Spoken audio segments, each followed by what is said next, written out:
Hey there, it's Theo from Geeky Gamer Guy. So we're going to be doing something a little bit different, y'all. We are going to be doing my faves for the week. And the faves can be literally anything. So not just board games, but y'all, there definitely will be board games. There will be board games. What I want to do is I want to talk about all the things that I really loved throughout the week. Y'all know there are many board games, many, that I would love to talk about, but I just don't really have the time. What we're gonna do is I'm gonna give you an overall impression of some of the games that I played throughout the week and a couple of other random faves that I kind of feel like doing randomly throughout the week. Without further ado, let's get started. The first fave that we're gonna be starting off with is books. So if y'all have been following me on Instagram or on Twitter, y'all know I love to read, and I love to read books and comics. The book I'm gonna be talking about today is Aristotle and Dante Discover the Secrets of the Universe. Y'all, this is such a fun and so heartwarming tale of two Mexican kids who are growing up in El Paso. If y'all didn't know, I'm from Texas, so this really hits me hard. It makes me feel happy and wonderful. This is one of those beautifully written stories that have those so many highs of happy and so many sad, and I really relate to the main character, Ari, or Aristotle, because he has this strange relationship with his father, and if y'all listen to me on the podcast, you know that I don't really have the greatest relationship with my family, so this one really went down deep, like deep inside me, and it was just a very, very awesome read. So if y'all are into any sort of queer books and you want yourself a good quick read, because literally it's like 300 pages and the chapters are ridiculously short. Like literally, there's so many chapters where it's like 2 pages, and then I'm just like, okay, I'll just do one more because why not? You know, why not? So I definitely recommend Dante and Aristotle Discover the Secrets of the Universe if you want yourself an amazing queer book to just feel good. So what I think I'm going to be doing is I'm going to do my favorite gaming moment of the week. And my favorite gaming moment has to do with one of my crazy, amazing new passions, and that is Dungeons and Dragons. I know that a lot of people have done Dungeons and Dragons when they were younger and all of that sort of stuff, but I didn't really have that. I didn't really have the family or the friends who played role-playing games, so I wasn't really exposed to it. And I think that we all know that when it comes to role-playing games and that kind of stuff, it's a lot easier for when you have people who know those things so they can kind of help guide you a little bit. I did have this really, really horrible experience with Pathfinder a couple of years ago. It really was just not a very good introduction for me. It just did not shine role-playing in a very good light. But since I do a lot of this video work, and I really love it, y'all. I love doing video works. I love Instagram. Instagram is so much fun. I enjoy doing all the pictures and everything, but it's a lot of work. And what I enjoy about role-playing in Dungeons and Dragons, especially since I'm the DM, and I think y'all know I'm a little bit of a control freak. So I love that I got to have the creative control of being able to show this world to my friends. So what we've been playing the Lost Mines of Phandelver. And the Lost Mines of Phandelver is an amazingly good adventure. It's really, really fun. It introduces players that are new, just like me. I'm a new DM.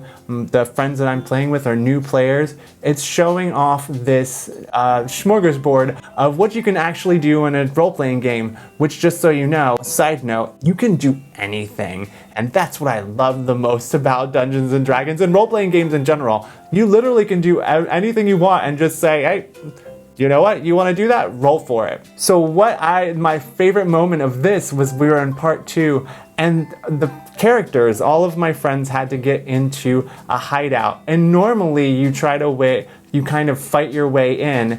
No, not my friends. My friends decided that they wanted to go and enlist the local innkeeper to kind of set themselves up, and they wanted to do drag and get themselves deep into the hideout. And literally, it is the most amazing moments where I'm like, I have such really great friends that are very connected to me and know exactly what I like and how I enjoy it. But I love that I can make this adventure as queer as possible, and my friends wanted to facilitate that. So we were able to have this amazing role-playing experience of 3 of my friends just dressing up in drag in their characters, and they had to roll for it and try to get into it. And it was an absolutely amazing experience. I love this adventure. I love where this is going, and I just can't wait to continue with it. I love it so much. Now that we got knocked out our non-board game related stuff, let's move on to the actual good, the nitty gritty, the good. Let's move on to board games, y'all. What we really need to do is we need to discuss how crazy this week has been with the amount of amazing Kickstarters that are on Kickstarter right now. I'm somebody who gets completely debilitated by choice, and y'all, there is a lot of choice right now. Like, whoa, so many choices. So one of the games that I'm looking forward to that's not out now, but will be out in the next couple of weeks, and that one is Calico. What I love about Calico is that it's an amazing spatial puzzle that is, of course, if you see this beautiful cover, this is Best Soulable, y'all. Do we know Best Soulable? You should know Best Soulable, because Best Soulable is absolutely amazing as a person and also as an artist. Absolutely wonderful art, and I'm so glad that they got her to do it. But this is Cats on Quilts, y'all. Who doesn't want to make a quilt to attract their cats to be on? I absolutely love it. I have 2 cats of my own, Peach and Toad, and every single time I think of this, I just think of pretty little kitties just wrapped up on a couch, and it just makes me go, this is wonderful. This is absolutely wonderful. So what we're gonna be doing in this one is that it's a spatial puzzle, and you're going to try to match patterns and colors to the 3 different objectives that are on the board. Now the objectives change, so you can switch them out. It has a lot of variability on how they are, and it adds a good layer of thinking on that. But also you can match colors together to be able to get buttons, and also you can match patterns together to be able to put cats on your quilt. So there's plenty of different ways to go about scoring, and it just makes every game feel different. And I totally love the variety and how beautiful it is. So definitely something that I will probably be doing a video for in the near future, so definitely keep out for this. But I definitely want to put this on the radar, because as much as I talked about it on Instagram, I think that I need to talk about it further because it is wonderful. Okay, that is done. Now let's move back on to Kickstarter. And this Kickstarter is one that is going right now. Remember, Calico was later. This one is one that is coming on Kickstarter, that is on Kickstarter at this moment, that I highly have enjoyed so much. Okay, so this one is Camp Pinetop. Y'all, Camp Pinetop is such a cute and fun game that does a great use of multi-use cards that's also done in this cute, adorable package, because we are troop leaders that are trying to get our little campers to upgrade to their badges to be able to move through the ranks. If you know any like Girl Scouts or Boy Scouts, this will be very reminiscent of that. And also the colors that they use in this are very similar to like the Scouts Handbook.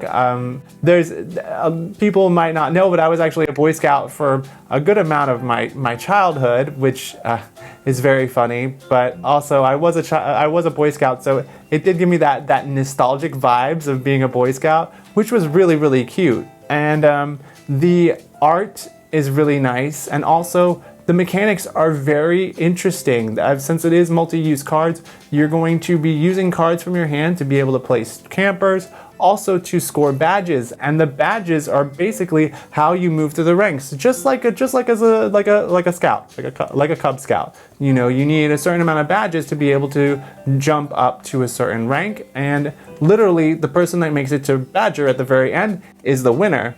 The badges are a varied amount of stuff that either give you immediate effects or they give yourself something that's like long lasting throughout the rest of the game, and it can definitely change how you feel. And I just love games that have that forward progression that make you feel that you ended differently than when you started. And who doesn't love that progression? It's just one of those ones that just, it made me so happy. And I would almost qualify it to being a giddy game.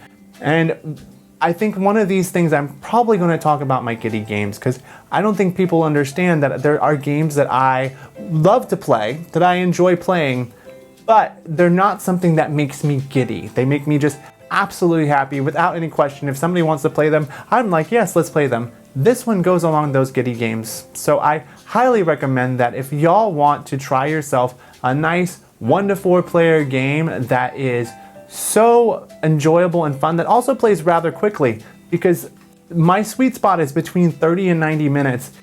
This one is very, very fun, very quick. I highly recommend it. Let me know in the comments below if this is something that you enjoy, if this is something that you want to see more of, because y'all, I have a lot to share with you, and I just want to share everything. I want to show it everything that I have enjoyed throughout the week, everything that's going on with me, because it's so much fun, everything that I do, but I just don't have the time to be able to do everything. And I really, really want to share these things with y'all, because there is a lot of amazing things out there. So let me know in the comments. Also, if there's anything that is your fave, please let me know. What was your fave of the week? What was your favorite game? What was your favorite hobby? What did you like? What was your favorite thing to do? Literally, I just want to open up a conversation where we can sit here and we can talk about these board games, or literally anything that's going on with your life. Let's go with it. Let's try it out. Let's see what we can do. But until next time, stay geeky, keep gaming. Says I'm going to do my favorite gaming movement.